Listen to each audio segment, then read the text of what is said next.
Welcome, listeners, to the Lust for Life podcast, where you will be joining a girl on her journey to discovering the depths of emotional intelligence. This is your host, Tennessee Reed. This is the first ever episode. I have thought about this episode for a long time, and I've attempted to record this many times, and I've actually had a few different topics that I have recorded, and they just haven't felt right. I've read books and listened to several people talk about how to start podcasts, and they've mentioned many times and emphasized many times the importance of your first episode and how it impacts kind of the trajectory of your podcast. So no pressure at all, right? That being said, I hope this message today resonates with you, and I hope that what I have to say today rings true to you also and brings wealth to your emotional intelligence. And I just want to preface this podcast by saying I'm not an expert in emotional intelligence. That's the point of this podcast, is to document my journey to that. I do feel like I've come a long way, but I have not gone as far as I want to. I want to keep developing that skill, and I want to see how many times I can refine emotional intelligence. And I do believe that emotional intelligence is kind of a broad term, and I might be redefining it in this podcast as emotional wellness, emotional strength. I hope you keep that in mind, that I might be redefining that word, and I think it's something beautiful, and I think it's something beautiful that we can do together. A little bit of a backstory is, I guess we can go really, really back. I always kind of struggled growing up with self-confidence and knowing my identity. I always felt like I was meant for more. I always felt like what I was doing was not enough, which is probably not the best skill to have. What I was doing was not where I wanted to be. I wanted to keep striving. I wanted to keep improving, and that probably was not the best skill to have. When I was younger, I struggled emotionally, and I'm not blaming anyone when I use these examples. I think that ultimately it came from myself, and I recognize that. But I remember when I was younger, just crying in my room alone all the time, like all the time. And I felt alone. I felt scared. I felt worthless. I always wondered what my purpose is in this life. I didn't really feel like I had much talent, except for sports. I found that I was actually really good at running, which led to me getting on the track team, or I was running at a track meet, and then they recruited me to the soccer team. And that's kind of how I found my value, was sports, because that was, people seem to, base their value on how good they are at things. So that's what I did. I based my value on sports, and I found that people liked me when I was good at sports. But when I was younger, I felt like I was really alone, scared, and worthless. And I was bullied in elementary school. I remember coming home multiple times in tears. I would actually walk home every day from elementary school, and I would just cry because I didn't fit in with the girls. I didn't have the nicest clothes. I didn't have all the nicest toys. I didn't have a cell phone. Can you believe that? I didn't have a cell phone. And I was actually kind of ridiculed at school for that. And I was chosen last at recess for different teams because I wasn't viewed as the cool one. And I wasn't viewed as I wasn't viewed as valued because I didn't have all the coolest stuff. And as a child, that hurts. That hurts so bad. Like, all you ever wanted was friends when you're that age. All you want is friends, and you want to fit in.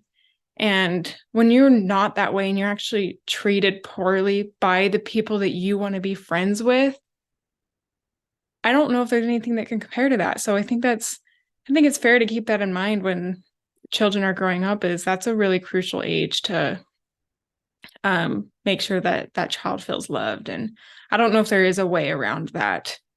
I think that most children probably feel that at some point in their life because they just, they're new to this earth, they're new to their identity, they're still trying to fit in their pants and figure out what's going on. And but I just felt, and this continued all the way through high school. I mean, I got better at it through junior high. I kind of masked my insecurities. I kind of masked my self-doubts.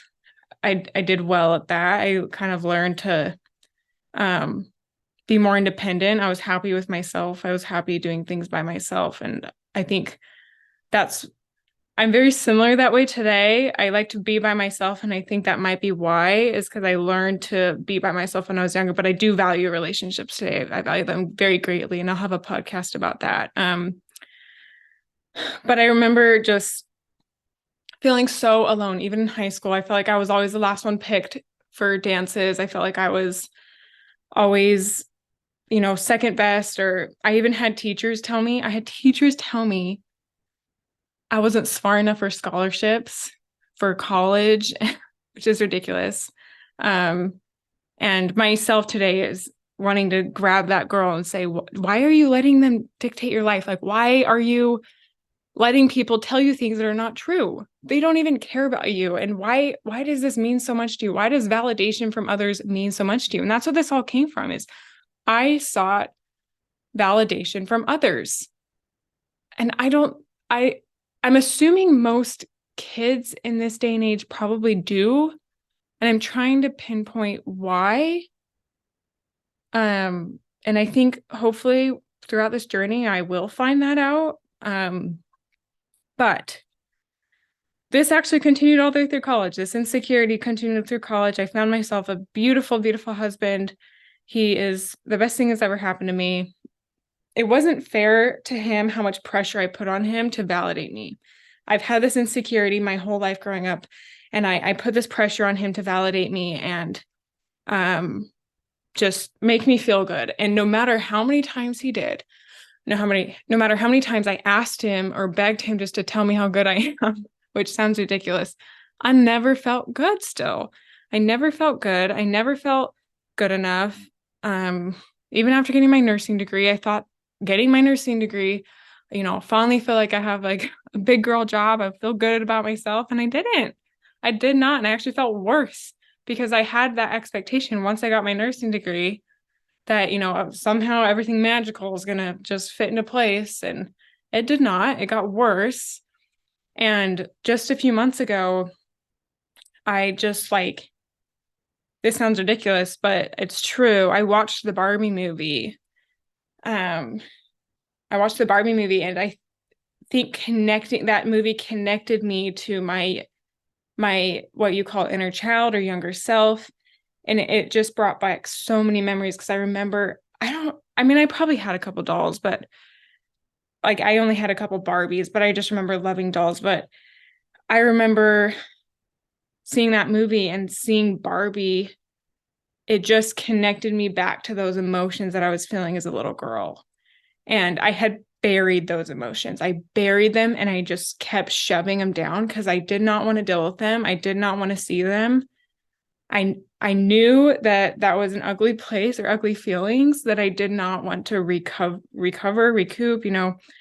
So seeing that movie, it just split me open, ripped me open, and grabbed those emotions out of me and placed them right in front of me. And I just looked at them, and I sobbed for 24 hours straight. Okay, probably 18. It was the entire day.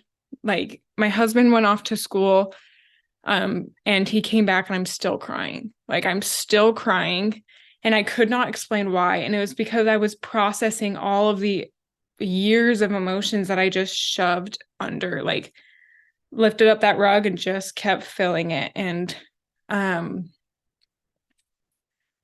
essentially, it took me a few months. I finally figured out what that was. And it was me, going back to that little girl inside of me and just giving her the biggest hug and giving her, wiping her tears away and looking at her and telling her, you are beautiful. You are worth so much. And it kills me to see that you think that you're not worth a ton, because look at us now. We're okay. Look, our life turned out good and it's fruitful, and look how much motivation you have, and look how you healed. Look, you did it. Keep going. And so I envision myself just sitting next to a little girl at school on the curb, who's crying, which happened. And just sitting with her and telling her everything's going to be okay. And I encourage you, if you have these feelings or you ever did, to kind of, look inside, and is that little girl or is that little boy hurting? Or a younger self, is that younger self of yours hurting? It reminds me of the Matthew McConaughey speech. I don't remember when it was, but he talked about how his hero is himself in 10 years. And it will continue to be that way. And it helps him strive to, be that hero for himself. And that's kind of how I feel this is I am her hero. I'm what she begged for. I got to this point a few months ago where I'm like, no one is coming to save me. And no one, even if they did, they can't save me. Even if they did, it has to come from me. So I kind of just was able to sit back and be like, it's on me now, I actually had an experience this last weekend where I went to an aesthetic leadership conference for women, and they gave us these bracelets. I'll show you right here. They gave us these bracelets, and you were supposed to write your intention of your why, essentially, on this little piece of paper, and you put it in this little capsule on this bracelet. And I just kind of sat there and was like, what is my intention? Like, what is my why? And I knew this, but I wanted to know exactly what phrase I wanted to put in it. I know my why. And what I came up with was, do it for her. Do it for the little girl who was hurting. Do it for the little girl who wanted someone to come and save her, and you saved her. Continue to save that little girl. Continue to make your life better and more fruitful and beautiful. And I actually I drew a little flower next to, where I wrote, do it for her. It was a little flower that I used to draw like all the time when I was little. I wish I could describe it. It kind of looks like a daisy. It was a flower I made up, and I was really proud of it. But the message that I wanted to kind of share today overall was, most of us probably were hurting growing up, and we were on different, dimensions of life is what I call it. We all struggle with different things, and we all have different things to work on and continue to work on, and we all come from different places. So give each other grace, but ultimately, find your why. Why do you want to change your life? What is stopping you? And my why is I want to save that little girl that was hurting, and I want to continue to be my own hero. And I hope in 10 years I can look back and, say, wow, I did it. I can't wait to see what the next 10 years does. And I love you all. And I hope that this message resonated well with you. And I will see you on next week's episode. Thank you for listening.